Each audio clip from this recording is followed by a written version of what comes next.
కారం రంగు రుచితో ఉంటుంది. ఆచి మిరపపొడి అదరగొట్టే కారం రంగు రుచి.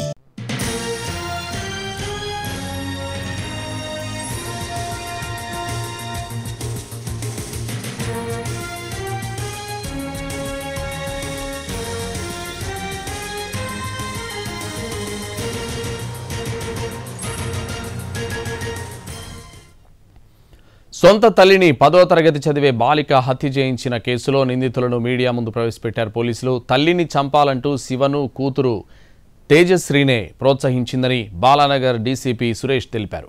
చున్నీతో గొంతుకు బిగించిన తర్వాత చనిపోయిందని భావించి శివ వెళ్లిపోయాడని, కానీ అంజలి చనిపోలేదని గుర్తించి తేజశ్రీ మళ్లీ శివను పిలిచిందని చెప్పారు. శివతో పెళ్లికి అంజలి ఒప్పుకోలేదని, అందుకే తల్లి మీద కోపంతో ఈ అఘాయిత్యానికి పాల్పడిందన్నారు డీసీపీ సురేష్.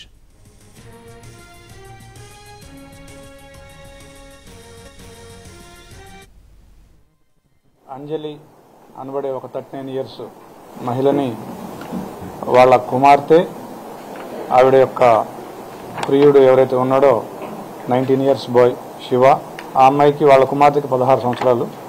తర్వాత ఈ శివ వాళ్ళ తమ్ముడు ఇతను కూడా 16 ఇయర్స్ బాయ్. వీళ్ళు ముగ్గురు కలిసి ముఖ్యంగా ఈ అమ్మాయి ప్లానింగ్ చేసింది, వాళ్ళని ప్రోత్సహించింది ఎవరైతే డిసీజ్డ్ ఉందో వాళ్ళ కుమార్తె.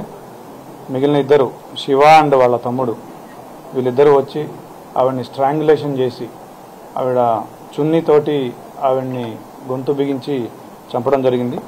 దీంట్లో ఏంటంటే వీళ్ళు ఫస్ట్ ట్రై చేసినారు చంపడానికి, తర్వాత చనిపోయింది అనుకొని మళ్ళీ వెళ్తున్నప్పుడు ఈ అమ్మాయి వచ్చి చూసి, ఎవరైతే బిడ్డ ఉందో ఆ అమ్మాయి వచ్చి చూసి మళ్ళీ చనిపోలేదని గ్రహించి మళ్ళీ వాళ్ళకు ఫోన్ చేస్తే మళ్ళీ వచ్చి మళ్ళీ స్ట్రాంగులేషన్ చేసి మళ్ళీ చున్నీని గొంతుకు బిగించి ఆవిడ చనిపోయిందని నిర్ధారించుకుని అక్కడికి వెళ్ళడం జరిగింది.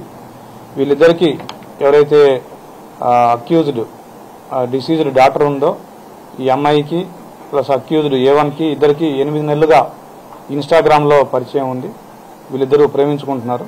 అయితే ఈ ప్రేమకు సంబంధించి తల్లికి కూడా అవగాహన ఉంది. ఈ అబ్బాయి కూడా ఒక 5-6 సార్లు వచ్చి వీళ్ళ ఇంటి దగ్గర ఉండడం జరిగింది. అయితే లేటెస్ట్గా తల్లి వీళ్ళిద్దరి ప్రేమ వ్యవహారాన్ని అబ్జెక్షన్ చేస్తూ ఉంది. ఈ అమ్మాయి వెర్షన్ ప్రకారం ఆ అమ్మాయిని కూడా 1-2 సార్లు కొట్టిందని చెప్తుంది, దండించిందని చెప్తుంది. దాంతో ఈ అమ్మాయి కక్ష పెంచుకొని తల్లిని అడ్డు తొలగించుకుంటే తప్ప నేను ప్రశాంతంగా ఉండలేను, నేను ఇతనితోటి ఉండలేనని చెప్పేసి భావించి ఇతన్ని బాగా రెచ్చగొట్టి ప్రోత్సహించి మా అమ్మని చంపాల్సిందే అని చెప్పేసి ఇతన్ని రెచ్చగొట్టడంతో ఇతను వచ్చి వాళ్ళ తమ్ముడిని కూడా సపోర్ట్గా తీసుకొని